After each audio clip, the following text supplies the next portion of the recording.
السلام عليكم ورحمة الله وبركاته. maanta adduunyada aan joogno waxaan joognaa waqti technology-gu xawaari ku socdo xawaariha ku socda haddana waxaan joognaa waqti qof kasta kaamiradiisa inuu asaga qaato oo wuxuu rabo record gareyn kara marka annaga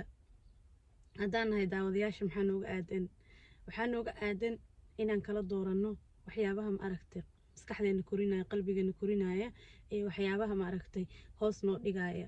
inaan kala dooranno qof kasta wuxuu yahay library-giisa iyo waxa inta badan uu daawado library-ga ugu jira ayuu noqdaa haddaa xitaa maanta ahayn down the road 5 years 4 years 3 years marka waxaan daawatid meel kale ma aadayaan maskaxdaada gelayaan qofkii oo kala noqonaysaa suu u fikiraysaa wuxuu sameynaysaa marka insha Allah nafteyda iyo naftiinaba waxaan kula dardaarmayaa inaan library-ga iska qurxino in wax maskaxdeena korinaya aan daawano si aan insha Allah 3 years 4 years haddii ilaahay nafta noo daayo aan u noqono dad maskax ahaan korsan oo maaragtay meel wanaagsan jooga aada idin salaama assalaamu calaykum waraxmatullaahi wabarakaatu.